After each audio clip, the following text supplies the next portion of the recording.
Well, Dr. Fru, welcome to Everford Radio. It's a pleasure to see you again. It's a pleasure to be on with you, Chase. I'm so excited to have you here because this is something that I have not often talked about on the show that is, in my opinion, a very important part of our overall health, a part of the success and continuation of the human population, and that is fertility health, reproductive health, sexual health.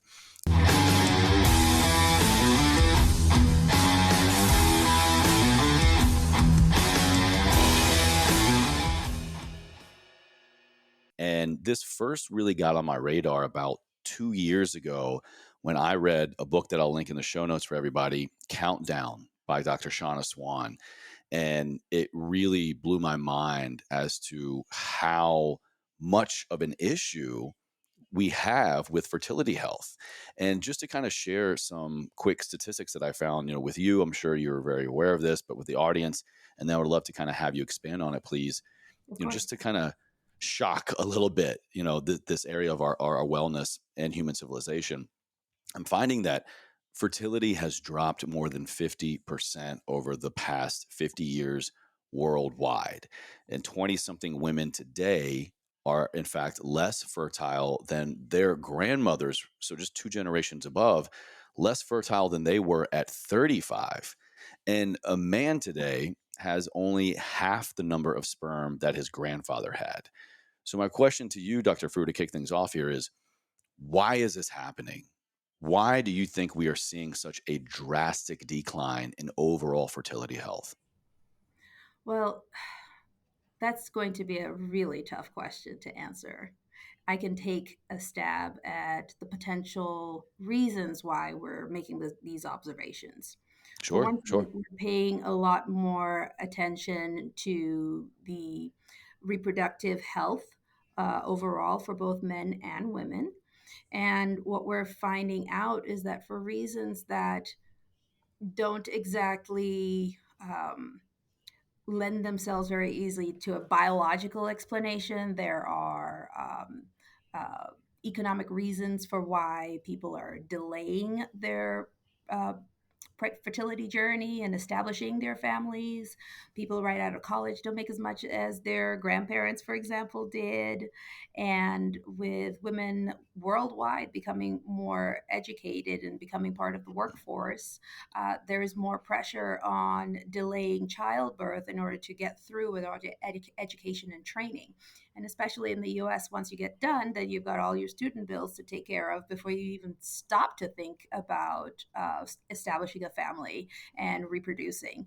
So, this question of reproduction, which used to come up much earlier in a woman's life, in a man's life for that matter, when we were hunter gatherers, has gotten delayed for both parties into the 30s and 40s. And I even have some 50 something year old patients. And of course, reproduction is key to human survival of the species. And it is of utmost importance that we have this discussion because people need to be more aware of the fact that the World Health Organization projects that 1 in 6 adult couples will require some assistance in order to reproduce in the coming decades. 1 in 6, really? Wow. Wow. And about 20% will need in vitro fertilization specifically in order to have offspring. So I'm glad that we're talking about this topic. I could talk about it all day. In your response, and I know you kind of just leaned into a couple things. I'm sure there are many, many things that Oh, we could absolutely. talk about Mhm. why we're seeing such this drastic decline in overall fertility health. This is true. I heard you really kind of lean into time and what I'll say is economics. I'm hearing you say that people, men, women, couples, are waiting longer to have children or to even be interested in exploring, am I fertile or not, as well as the aspect of, what, life, it's not getting any cheaper. We've got all these other economic woes to worry about, or we're prioritizing. And I feel like this generation, maybe even the next generation as well, we're kind of shifting the priorities of what has been a long time standing belief system of it's family first, you get married, you have kids, and then you kind of worry about all of life. Why do you think the delay in reproduction, and the reprioritization of economics over reproduction has kind of come to the top right now? Well, there's a very practical reason, a very simple practical reason. The cost of childcare, the cost of raising the human So that's it's at just the economics across the board. It's just money, money, money, huh? yes, it is, and I hate to put it that way because the access to care issues that we have in the reproductive space are all financial, right? The financial piece, well, it's not all financial, but the financial piece is huge. There are lots of patients who get their diagnoses and have a treatment plan in place, and they just simply cannot afford it. And so you have couples who otherwise have treatable infertility who do not go on to have children because they cannot overcome the economic barrier to actually access the care. And then there's the access to care issue of we don't talk about it. And so people don't realize that it is as common a problem as it is. When I was in training, it was like 10% of the adult population of reproductive age people, male and female. And in certain racial groups, the discussion is not had to the point where Black and Brown women, for example, will seek out care 4.5 to 5 years later than their white cohorts. That is pretty damn significant, in my opinion. Wow. Yeah. So there are a lot of reasons that play into it, and the fact that you don't realize your reproductive potential until you actually start trying, and the fact that we're delaying trying to then figure out who is infertile and who is not just compounds the whole issue. So I feel like if there's one thing that anybody takes away from this is we need to start talking about it Mhm. and addressing it in a more proactive manner because like I said, the survival of the species depends on it. Whole economies, when people talk about falling birth rates in the developed world, for example, so we have falling birth rates in every age group except for women over 40. Hmm. And so these falling birth rates do have impacts on the working population being able to take care of older adults. I don't mean to come off like an economist, but it's Mm. all tied in. And in developing countries, the birth rates are falling there too because, say, for example, in my country of origin, which is Cameroon, if you had a large family, that meant you had a large workforce. For an agrarian society, you had enough people to help you with Mm. farming. However, as we move from agrarian societies to more industrialized societies, you don't need as many children in order to get the work done. They're not working in the farms anymore, they're going out to the cities. And then there becomes the economic factor of how much it costs to educate said children so that they have good jobs in the city. So this trend is happening at a vast pace all across the world. And so, with more and more girls getting educated, things are getting delayed. And I don't see this problem going away.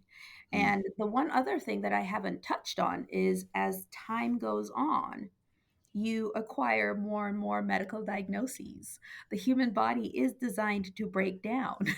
And our job is to try and keep it going for as long as possible in an optimal manner as possible.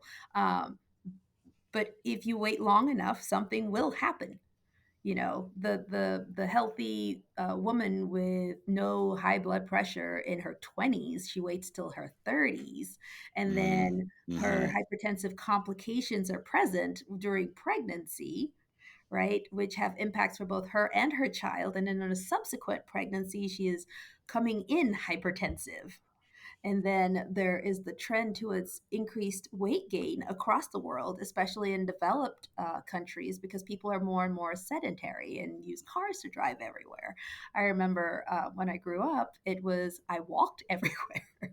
I could eat a lot more calories because I was constantly walking. You had to walk to the store, walk to the farm, walk to the market. You're You burning things off long before you ever digest them, to some degree, maybe.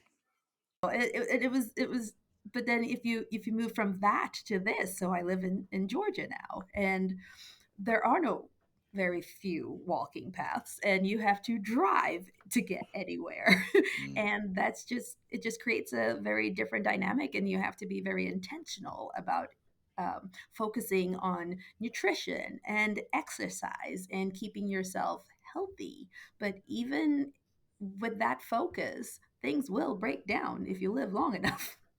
And so Yeah. we're introducing trying to have children in the system that is aging, and it doesn't work as well. And for women especially, they every woman is born with all the eggs that they're ever going to have. In fact, the peak number of eggs is in the third trimester while they are still in utero. I've heard that. Yeah, that's really kind of, it's like an inception model when you really think about it. We're talking about your future reproductive health began before you even existed as you know you to be you. Correct.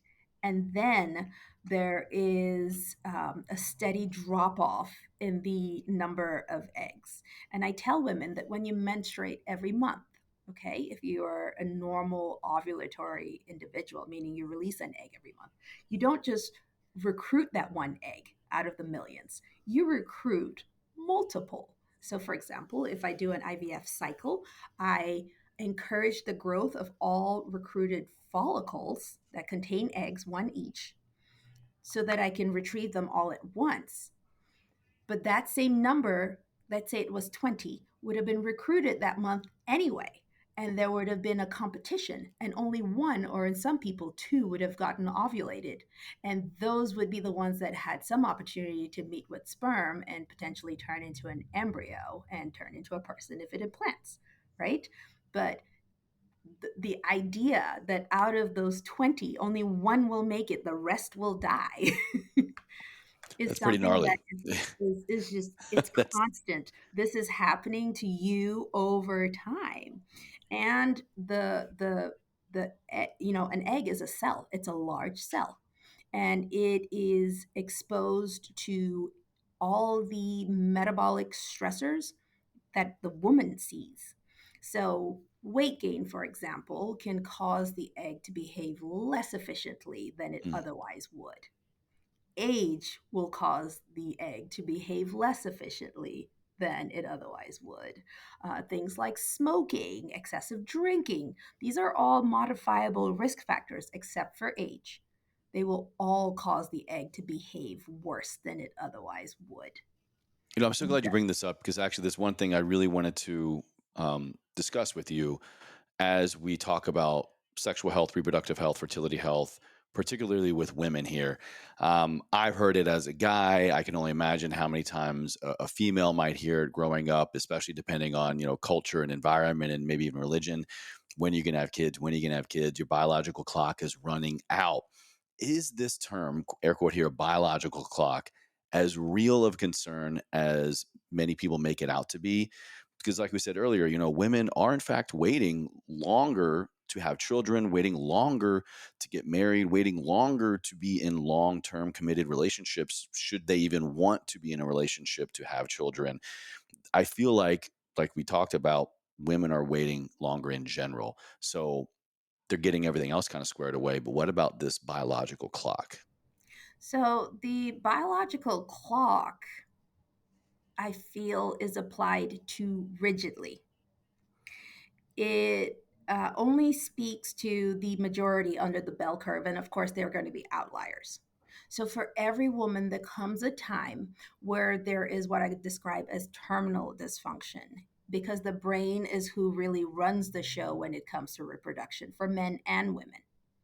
And so at some point, the brain produces large amounts of hormone called FSH, follicle stimulating hormone, and the ovaries stop responding.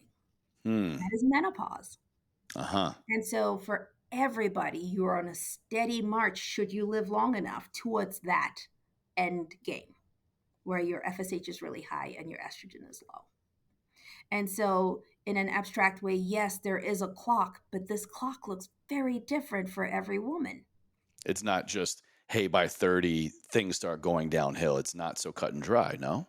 No, it is not. And in fact, for some women, even younger than 30, things start going downhill pretty fast. So, Oh, for it could happen sooner or even later. It's so independent. I'm sure we've all heard of a woman who's 49, with a surprise pregnancy Mhm. spontaneously. And so uh, the clock isn't fixed as more as it's an idea that you will eventually run out of an opportunity for an egg to be released. However, when we all die postmenopausally, hopefully, there will be eggs on that ovary that never got a chance to get ovulated. Wow. Wow. The system shuts down when the efficiencies of conversion from egg to embryo is so inefficient that it is not worth doing. So it's not that you run out of eggs on your ovaries. It's these eggs are not worth the effort. Interesting. So it's not so much you've waited too long and things just expire. It's the timeline in which you have lived your life and done everything else to support the possibility when those things become less ideal, less optimized, when they begin to break down, it no longer supports that potential for a prolonged timeline, if you will. Well, and we're not particularly sure what sets that what triggers that set point for everybody. It's not that cut and dry. So it's Okay. not in such a way that you can actively modify what you're doing in order to give yourself more runway. Okay. The Well, one thing, I'm sorry, go ahead. go ahead. Go ahead. The one thing that women are now doing, if they foresee that things might take a while, is capturing their reproductive potential and storing it. That's by banking eggs. They can go through and collect eggs at a younger age for the potential of converting over into embryos if and when they should choose later on in life. So that's one way of preserving their reproductive potential, and I support it and I do a lot of it. Amazing. Amazing. And we're going to get into some of that here soon as well. But I do want to ask another question here as we're still discussing women and female reproductive health. What are some other health concerns a woman might experience or should be aware of that can really affect their fertility health the most? Should they be focusing on chronic illness? Is it a virus, mental illness? What other components of their general well being should they be most concerned about as it relates to affecting their fertility health? So, in a word, all of it. Yeah, because truly. Yeah. because they are all intertwined. So if there are chronic illnesses, my advice to every new patient is always to optimize those. You want your I'm not saying a diabetic cannot get pregnant. I'm Hmm, saying hmm. your options look a lot brighter for a live born uncomplicated birth if your hemoglobin A1C is under 7, which requires If you're managing your diabetes. Exactly. Yeah. you can have high blood pressure and successfully go through a pregnancy. It is better if we start out with well controlled blood pressure. If we've enacted dietary changes, we're doing some exercise, and we're taking medication to keep it as controlled as possible. Same thing with mental health. I don't take people off their meds unless I think it will negatively impact establishing a pregnancy. If someone is well maintained on a drug that has been shown to be well tolerated in pregnant women, we keep them on it because the happier someone is mentally, the better they will ingest nutrition that will support their pregnancy, and the more Undoubtedly. joyful they will be about the entire process. It sets us up for better outcomes. So Mm. it's a bit of everything that we manage prior to someone conceiving. Weight is a big one. You can take a young person, and if you have them gain a large amount of weight, okay, their eggs will behave like that of somebody much older than them. Really? Correct. Wow. So I'm constantly encouraging patients to lose weight or get as close to normal as possible, understanding that there are two factors at play, right? It takes time in order to lose enough weight to make an impact. And that time is something that I cannot recover on the back end. So Mm. I'm much more likely to apply this strategy to a younger patient than to an older patient. For an older patient, I start encouraging, intervention that maybe gets eggs from them and fertilizes it and holds them while they optimize the rest of their health to support them in pregnancy. By older, you mean, are we talking over 30, over 40? How would you kind of define that for what you're talking about here? So the weight versus age thing Like comes X to amount a of head pounds around overweight age versus X 38. amount of years over a certain age you would look for? Well, yeah, it comes to a head typically around age 38. Like, do I have 38. the time to do I have 6 months, for example, to properly lose enough weight to make a difference versus the additional 6 months Okay. of ovarian aging?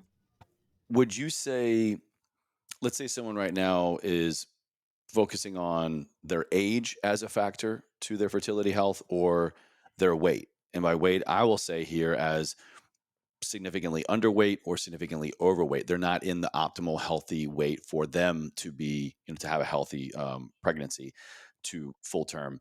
Would you recommend focusing more on one? Like if you're a certain age, you should probably get things going sooner, or is it the weight? And which one would you kind of maybe prioritize there for that person? So, I would say if you're in your 20s, focus on the weight. Okay. Focus on the weight. You've got some time.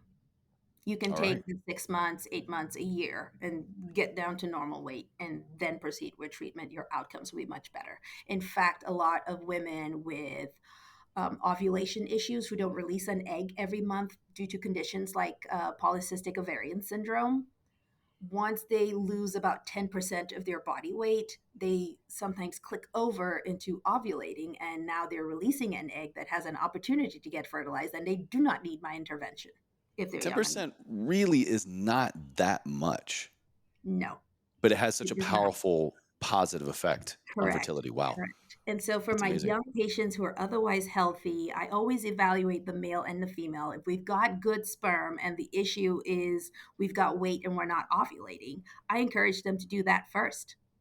If they optimize their health, sometimes I get a phone call that says, "Hey, Dr. Free, we're pregnant." There we go. Job done. Great All I phone did call. was give advice. All right. Well, you brought it up here, shifting gears a little bit into the other side of the equation. Should someone go the, I'll say here, traditional route of male sperm, female egg, we're in a partnership, we're in a marriage, we're whatever. The role that the man plays in conceiving is one that we are finally now shining a light on as equal, at least 50% contributing to this fertility health, to this possibility, sometimes even more, depending on what's going on with the guy. The old school thought here was that it was all the woman, and that's simply not true.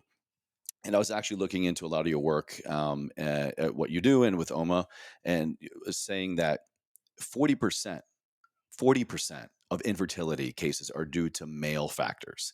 And sperm count in men is decreasing by 2% every year, and only 4% of sperm cells are normal in a healthy sample. Now, this is these are a lot of numbers, a lot of stats I'm showing with you guys here, but basically, please help us understand the role that the male has in fertility here. I'm glad you asked that because I have this conversation with my couples on the daily. Guys, listen So up. We got to take responsibility here.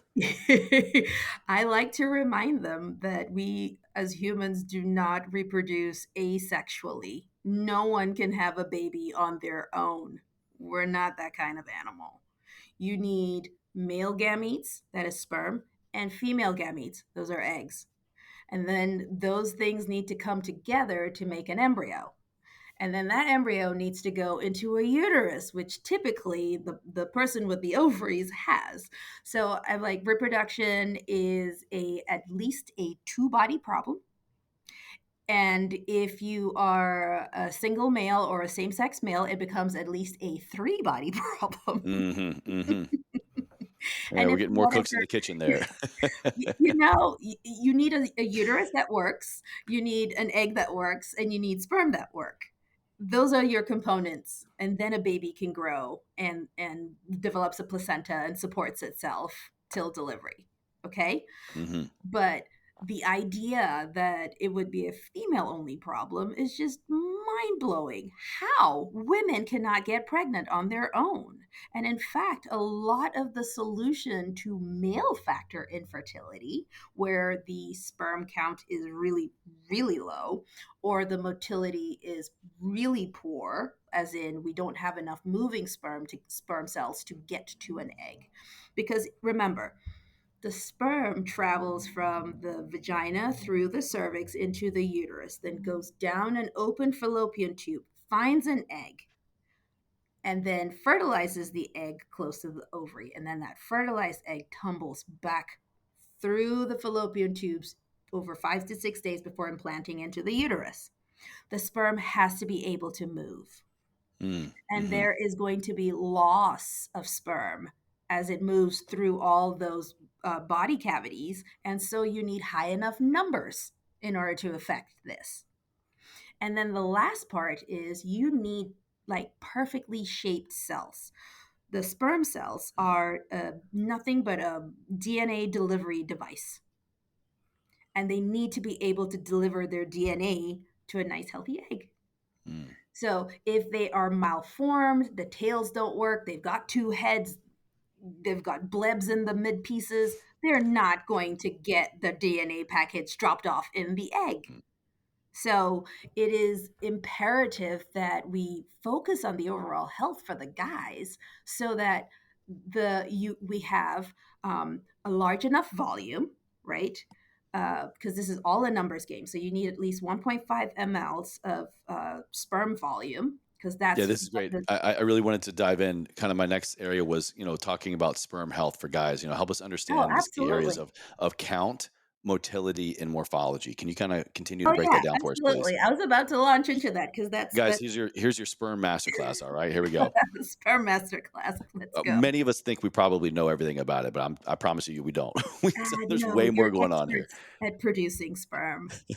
That's the good news. The volume needs to be at least 1.5 mLs. Hmm. Okay, that's about the minimum. Guys who drop way below that are at risk for, they need to get evaluated, especially to make sure that the sperm isn't going back into the bladder, like it's called retrograde ejaculation, and that is actually coming out. If it goes backwards, well, it's not doing anybody any good because it's not going to wind up in the vagina. And then the concentration needs to be at least 15 million per ml. And guys Hmm. always go, "What? That's a lot of sperm." Those are big numbers we're throwing out. That's because most of the sperm are going to die off before they get to an egg. Oh, sorry, this, fellas. this is a Not battle every of soldier makes it attrition. on the battlefield. That's for sure. Lots of Mm-mm. dead sperm. And then, and then, um, let's see. We need to talk about. So we've got volume, we've got concentration. Now we go about the percent motile sperm. So we need over 40% of the total fraction of sperm need to be moving. And most importantly, the ones that we like, the ones that are effective, are moving forward. So they have forward progression. They actually go from point A to point B. If it's Hmm. twitching or spinning around in circles, not going to get the job done. So at least They need to 40%. kind of have, they need to know their GPS coordinates. They need to have the tools, the rudder to get them there instead of just spiraling out of control, quite literally. Correct. Correct. So not all movement is good movement. Hmm. We need forward progression. And then the morphology number that you alluded to is the fraction of a sample of the sperm cells. So if you look at, say, 100 sperm cells from a random sample, you need at least 4 out of the 100, very low bar, that have a perfect head, a perfect midpiece, and a perfect tail. That says they're going to move in such a way that when they find an egg, they will be able to effectively deliver their DNA into the egg, All thereby, right. moving forward fertilization. So All that's right. it. Sperm 101. Now, I want to share something with you that I don't know if you've ever had this happen on a podcast. I'm sure, in your clinic you see this, but I actually went through and I had a sperm test done. Now, I would love to kind of just share, these key concepts we're talking about. This is, I'm an open book when it comes to my show, my social media. I love sitting down long format and cracking open these conversations more with experts like yourself. But I'm also going to, share what I'm going through as well so people can get it, clinical, technical, scientific, and then, hey, what does the real world look like? Um, so I actually went through and got a sperm test done, and I would like to just share my concentration with you. And please feedback here. I've got my analysis and reading, but I can um, put my clinical hat on. It's never off anyway. this might be a billable hour. So if I see an invoice, I walked into it. Okay. But I'm looking at concentration. It says you have 129.8 million sperm per milliliters ml. All right. Um, Now this is showing me it says normal range and in top 25% based on I guess my age range and things like that. Correct. It's Okay. usually age stratified, Okay. the amount of So, sperm. So if you were 18, I would not be shocked if that number was north of 200 million per ml. damn teenagers, man. That's And why they are so fertile. all right, all right. Okay, and so then in volume, it's showing me I have 4.5 mLs of semen in my total volume, giving me it says normal range here. Uh, So the sperm volume can vary depending on your hydration status and the number of days of abstinence. So typically Okay. for a semen analysis, which is something we should point out, we require more than at least 2 days of abstinence, no sex, no masturbation, and no more than 5 days of abstinence This with test sex, was no 5 days. It was 5 days of that total makes abstinence. sense. That makes sense that the volume was on the higher side, 4.5 Mhm. mLs. Yes. Okay. So And whenever I actually, see that, I go, how many days of abstinence did this guy have? great follow-up question. Yeah, and actually, this report kind of gave me some other information on volume and really every section. Quickly, if you have anything to highlight here, it says that ashwagandha or Indian ginseng has been linked in some studies with increasing semen volume. Is that true, or what can realistically help a guy increase his total semen volume? You don't really want to increase your volume if I were picking things to increase. I Okay, would increase the concentration and I would increase the motility if I okay. could. And I would optimize for the morphology because How would one increase their concentration? What oh, are best practices for that? exercise. Really? How so? Exercise. So, exercise naturally stimulates increased testosterone production, which is the cells, the hormones that come from your brain to stimulate the gonads, stimulate both sperm production and testosterone production. All right. Two birds, one All stone. So right. I tell my guys, if you're a This couch just in, potato, exercise is good, people. get up and get moving. Your sperm will thank you. If it's good, it's going to be better. So, exercise. And then, actually, most people don't pay attention to this, their hydration status and their sleep hygiene. Really, what role does sleep play in male fertility? Particularly, we're talking, sperm concentration here. Sleep for both partners is something I emphasize. It helps with mood regulation, it helps with stress management, and it's just, I feel like it is undervalued. There's no direct link. I just Mm, know that my well-rested individuals do better. I think their bodies are just overall, they're able to recover from the stress of the day. And we mhm, don't prioritize that mhm. enough in our go, go, go world. Work, work, work, work, work. We take the work home with us. We're on our laptops in bed and we're sleeping, 5 hours a night. That is not the way the human body was designed to work. You're supposed to get some downtime so that your Mm. cells can rest, recuperate, rewire your brain, remember the things that are important, ditch the things that are not, so you're not hanging on to all of it and causing stress. So that and hydration. I think we are an underhydrated bunch. We are all indoor plants. Our vitamin D is low. There are a lot of things we can do to optimize. Fertility health aside, kind of putting on my health coach hat here again. No matter what the dilemma, would be that someone would come to me for working on in their health, their wellness, their life, probably regardless of whatever it is, I would go drink more water, get more quality sleep, not necessarily more of sleep, more quantity, leveling out and getting good levels of hydration and sleep, in most cases, more of both. You would be surprised at the amazing ripple effects that it has on your particular goal, but especially here, fertility. Yeah, no, I'm not surprised because I've seen it. Would I've you seen say it. is would it be a fair statement that let's say a male comes to you and presents with less than ideal fertility health, talking sperm concentration, volume, motility, total motile count, and they did nothing else different for 30 days but prioritized their sleep? Would you say it would be fair to see an increase in overall all things sperm health for them? Well, possibly. However, caveat, the life cycle from lifestyle interventions to seeing it in the sperm is approximately 3 months. Okay, so 90 days. So it's still that one thing, prioritizing, if nothing else. I know we're dealing with a lot of other kind of what ifs, but if they really prioritize sleep and got consistent quality sleep within 90 days, they could potentially increase their fertility health. Correct. Wow, Correct. amazing.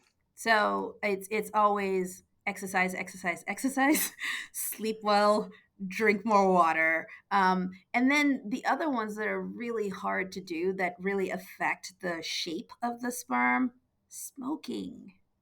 I've heard Smoking smoking and alcohol cessation. can really cut it here. Oh my gosh. I've seen alcohol drop concentrations like nothing else.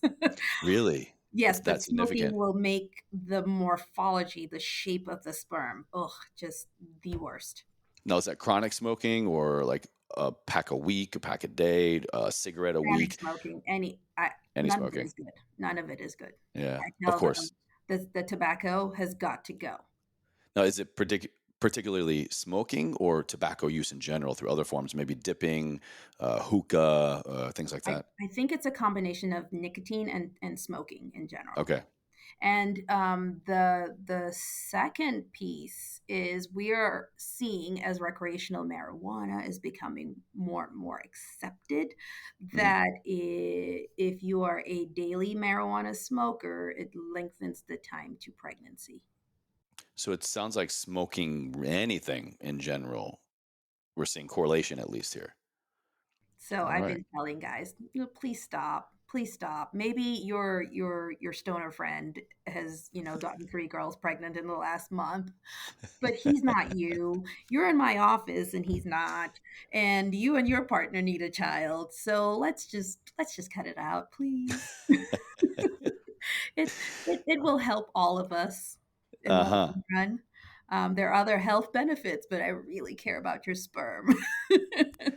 You brought something else up earlier that I want to circle back to, particularly to guys.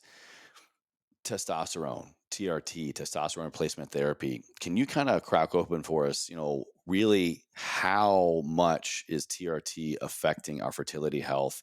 And if it is, can we bounce back? Okay, so I'm glad. This should be a PSA for every guy out there who Bring it on. wants to have children or is trying to get pregnant. Please stay away from testosterone. Hmm. It has actually been studied as a potential birth control for men Wow. Which seems kind of because counterproductive because, actually speaking from someone who has been on it, it really kind of does the opposite. Your sex drive is way up. You feel like, you got a lot of feelings going on, but it sounds kind of counterproductive. so do you remember when I said that the brain is what drives your testes to make testosterone and sperm? Hmm. It is a negative feedback loop. Hmm. It has a set point with how much testosterone it will allow naturally in your system. So if you're getting the testosterone from injections or patches, not from your testes, your brain will see that and it will downshift the amount Hmm. of FSH and LH that it is producing to drive your testes. So there will be a decrease in your own natural testosterone production and your sperm count. Now, what about when guys come off of it? Is it a little bit of a waiting game again for the brain to signal reproduction and to create endogenous instead of getting it exogenously again? So it depends on what the length of time and the dosing that an individual was on the testosterone replacement therapy. So yes, it doesn't matter where the testosterone is coming from. It will cause the increased libido, lots of energy, those feelings, and that's good for copulating, but not so much for reproducing. But you're kind of shooting blanks here. Correct. All Correct. right. And when my couples find out that the testosterone their husband got prescribed because his testosterone was low is actually negatively impacting their fertility, they get really angry. Yeah, And so, again, total honesty here in my experience, I now, as we're recording, this is my last week. I've been titrating down off of TRT. I was on it, I'd say a lower dose for about the past almost 15 months. And it was due to, long story short, just significant lack of motivation to want to train. I noticed my body composition wasn't even maintaining the way that it used to. And someone who loves taking care of himself and also in the health and wellness field, I kind of, I needed a little bit of help, and I got my labs drawn, and I did all the things through, proper protocols. And now I'm happy with my body composition again, and I'm happy with the things that I've now been able to implement in terms of sleep, hydration, training, nutrition. And I have now shifted into prioritizing my fertility health with my wife because that's the next phase we want to get into in life. And so I've been titrating down for the last about 6 weeks to be completely off to maximize my fertility health again. there you go. So for people who haven't been on it at high doses for years, to where we're seeing physiologic changes like not just azoospermia, which is lack of sperm at all in a semen analysis sample. That's a possibility. Oh, yes. Wow. Wow. I've So you seen have that. a semen sample, but no actual sperm in the semen. Wow. That I is don't know if a always lot of guys know that. shocking and unpleasant news to share. And then I go back and I ask very pointed questions about what the guy has taken, not taken. And then I discover, oh, yeah, he forgot to mention he's been on testosterone for the past, 5 years. Wow. Wow. And they've Yeah. been trying to get pregnant for the past 5 years. It's like finding out your partner had a vasectomy and didn't tell you. It's at that level. Wow. Wow. Mhm, mhm. And so we try a couple of things for these individuals because it's frequently not intentional, right? They wanted the increase in testosterone, but also wanted to preserve their fertility. But somewhere in there, somebody didn't quite understand what their goals were with regards to reproducing, for example. I don't know, or they didn't ask, Mhm. and so they got placed on testosterone. So what we do, or what I do, or strongly recommend, because some guys don't want to get off their testosterone. There's that little tidbit. If you are to the point where we've got a decrease in scrotal volume, like markedly smaller testes because you've been on it for that long. What's that, it- hypogonad am I butchering the term here? this is just looking at the testicular volume. Okay, gotcha. Okay, so if the testes have shut down to the point where there are, believe it or not, normal volumes that are established for males at every stage in their life. Interesting, really, wow. Yeah, I know. We've measured and quantified just about everything. And so if the volume is looking like that of a 13-year-old and you are 30 and have been on testosterone that long, that's a problem. The possibility of recovery, even with intervention, which I'm about to describe, is much lower. So the Hmm, first thing to do is to stop the testosterone. Okay, taper off, stop it. Then the second thing we can try is we can give you medication that blocks your brain from seeing endogenous, meaning from the testes, or exogenous androgens. hmm. which should then trick the brain into producing higher amounts of FSH and LH, which will then attempt to stimulate the testes to produce testosterone from sperm cell, no, from testicular cells, and making sperm as well. The medication that we frequently use is Clomid, which is a I've heard of that medication one. that you've Yeah. heard. We use it the exact same way in women. We hide the estrogen that is coming back to the brain because that's the feedback in both men and women. And so more FSH and LH gets sent out to the ovaries Mm. to allow for follicular recruitment and growth. So that same mechanism is used in men and women. For women to allow for ovulation, and in men to allow for increased testosterone production, and increased sperm production. So if your issue is low testosterone, but you're wishing to preserve your fertility, those interventions work better.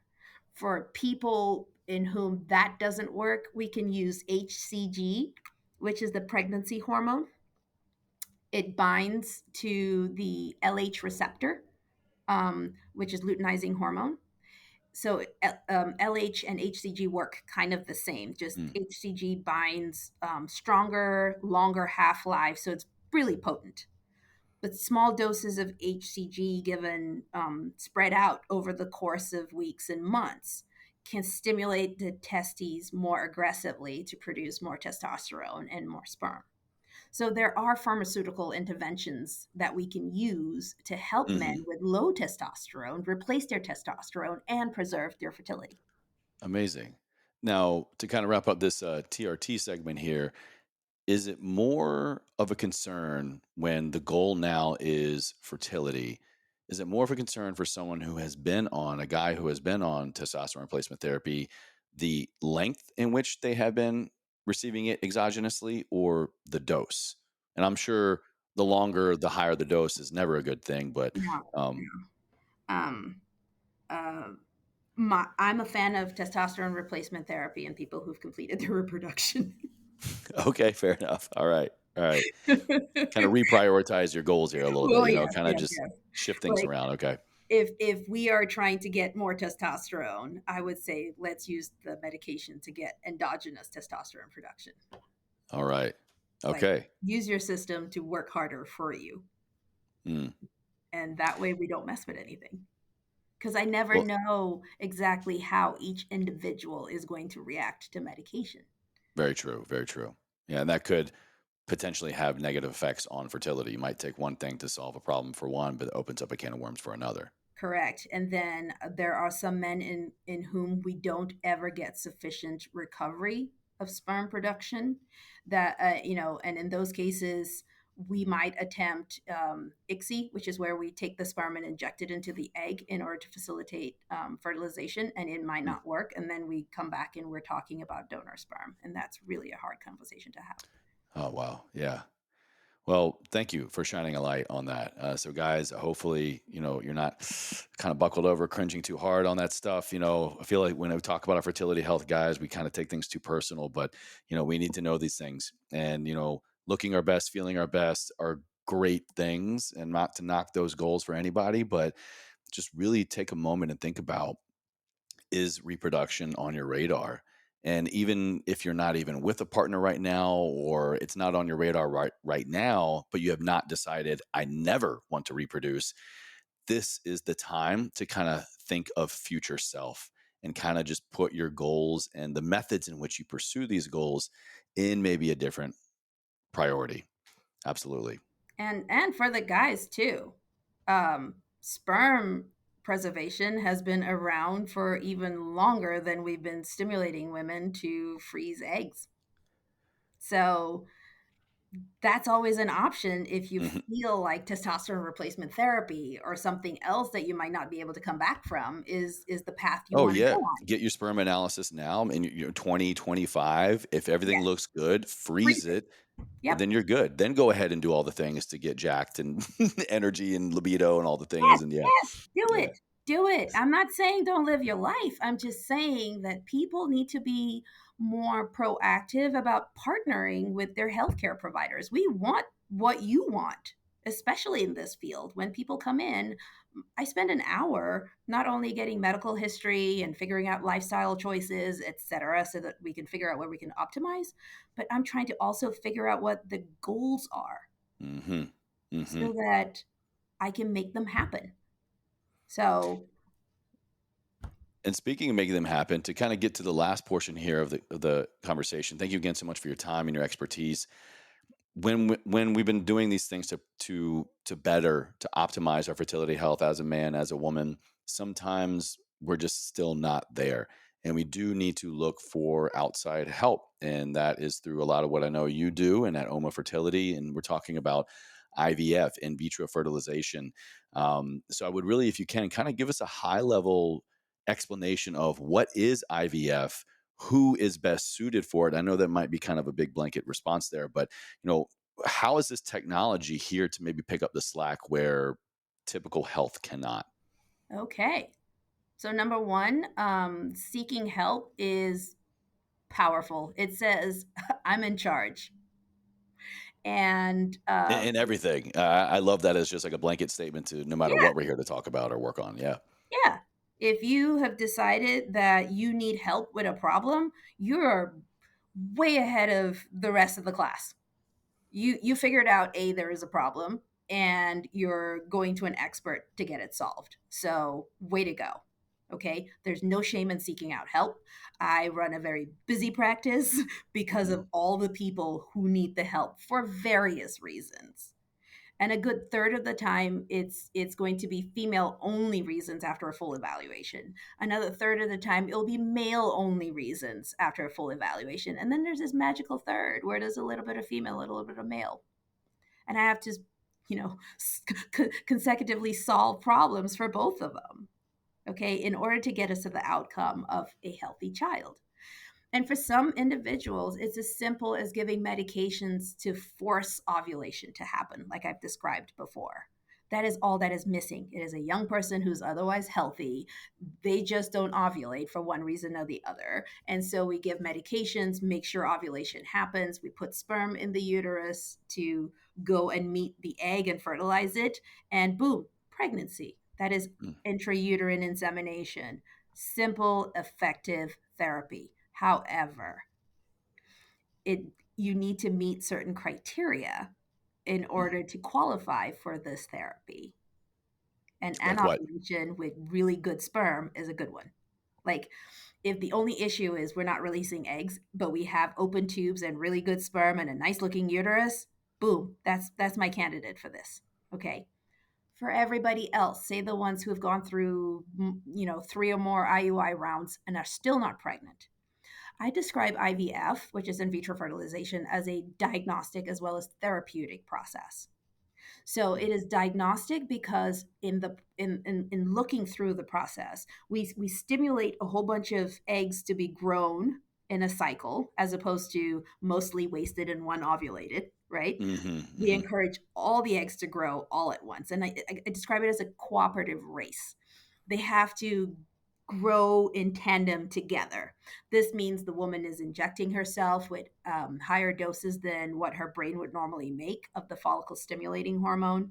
And I tend to use HCG, which works just like LH, which is luteinizing hormone. This encourages the growth of multiple follicles. The reason why multiple follicles is so I can collect them all. It's called an oocyte retrieval, an egg retrieval. I can collect them all. This is the process that you would go through if you were freezing eggs. However, if you were making embryos to solve infertility, after we collect the eggs, particularly at OMA, we use the OMA Sperm Insight to help us select the perfect sperm that is moving and perfectly shaped in order to grab it and inject it into each mature egg. And Amazing. then we check the next day for fertility. The eggs that have been fertilized are called 2PNs, and they are kept in culture for another 5 days. And we look on day 5, and I call it the embryo beauty pageant. They get graded. They get an A, B, or C for We both get second systems. runner up, first runner up. Exactly, exactly. And so, you have the ones that are and they're graded based on the outer cell mass or the trophectoderm that becomes the placenta.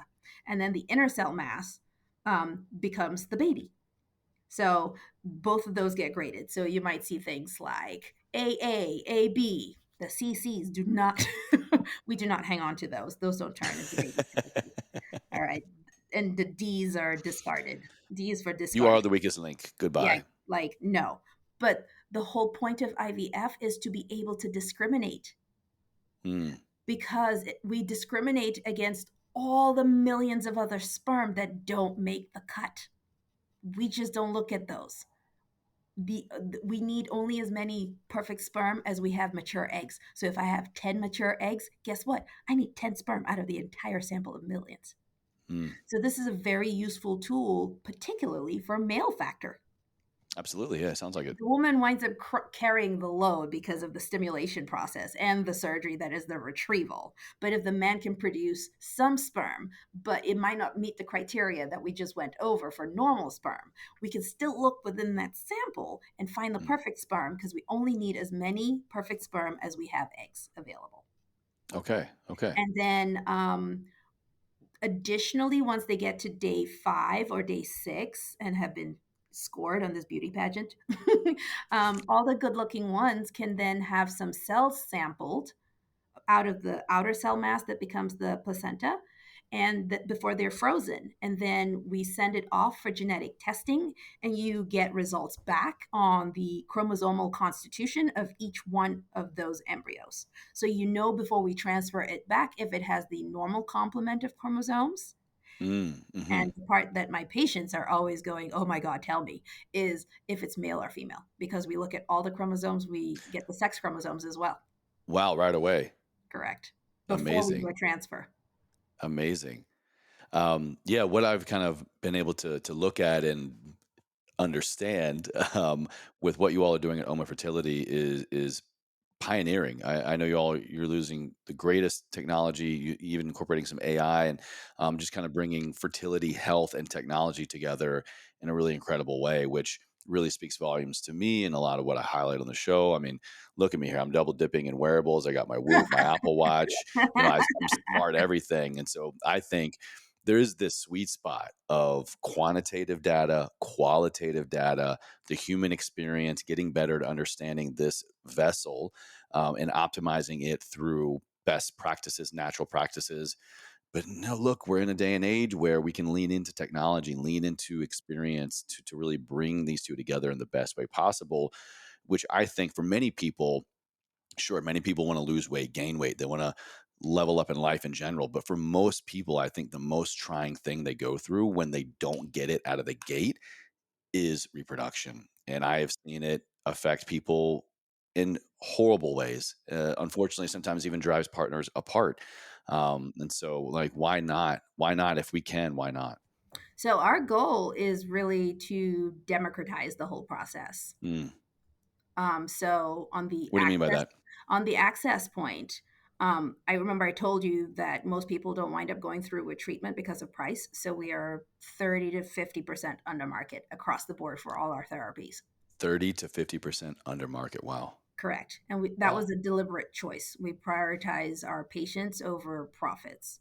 Mm. And then on the back end, because of the artificial intelligence that is employed in the lab, the goal is to get people pregnant in fewer transfers, which also saves cost. Save cost, saves time, saves stress, saves, worry. Everything. Yeah. I know a lot of these things that people go through over and over and over again. Correct. So our goal is to try and get the most people pregnant in the shortest amount of time. All We're right. trying to build efficiencies into an inefficient process. And I tell people that all the time. I'm like, normal fertile couples who don't need my help are at 20% chance of success per try. Wow. Well, That blows you got people's the minds. stats, you got the technology, you got everything. So, I think we're, of course, going to have all of your information listed down in the show notes and video notes for everybody. If you're interested in tapping into your fertility health, and maybe you're at the point where, IVF and technology is on your radar, it sounds like you all have some great resources to get people Oh, going. absolutely. And we provide the initial workup for free. So if you just wish to have a better understanding and an hour of my time to Beyond this podcast. have a discussion about where things stand with you and what therapies might be open to you or what lifestyle changes might be a good idea to embark on, I say go ahead and take advantage of it. Again, knowledge is power. Like making that decision, identifying the problem. If you have irregular cycles and you never know when you're going to be on, then you're probably somebody who doesn't ovulate and you need my help right away. So don't wait a year. Um, the old descriptor is a year of having unprotected sex without pregnancy. Well, that only applies if you're not in a same-sex couple uh, or single. so, Mm-hmm. so you're just if Yeah. you're trying to figure out where you stand in general and what your options are, go find somebody like me. Go find a reproductive endocrinologist. Do it. Get help. Like we said earlier, no matter what you're here to work on, no matter how you are choosing to move forward in your life, living a life ever forward, I say, we can go far on our own, but getting help, there's no shame in it. And more often than not, we need it. We really do. Yeah. Well, Dr. Fru, I want to ask you my final question here. Again, thank you so much for your time and expertise. Living a life ever forward, I say, is a lot of things, but primarily for the show, it's leaning into and creating a better sense of awareness around the multifacetedness that is the human experience so that hopefully we can extract something from this conversation, apply it, test it, keep what serves us, and dismiss what doesn't to move forward in life. When you hear those two words, I'm curious, what does that mean to you, ever forward? How would you say you live a life ever forward? By failing forward. I'm a Ah, scientist by training. I have a PhD in ovulation, and so my goal in life is to always try something. And if it doesn't work, figure out what works, figure out what doesn't work. There's always something to be learned about trying, but if you don't try, then you don't make any progress, which is why I aligned with OMA because they were willing to take a risk and it's paid off. And if it and we generate more data with every patient that comes through, like we can actually provide the service that has traditionally been provided while improving the data that we do have so that we provide a better service in the future. So that is the definition of failing forward. So yeah, when I yeah, hear ever truly. forward, I think why not try Mm, it, calculate the risk, and run the experiment. love it. And there's never a right or wrong answer. And, the concept of being an experiment is one that I talk about a lot. N equals one here, be a study of one at Correct. all times. And I Absolutely tell my fail patients forward. that. I tell them Yeah. that. I go, you are an N of one. Everything I have described is the bell curve. I don't know where you are. Ooh, I like that. I like that a lot. Okay.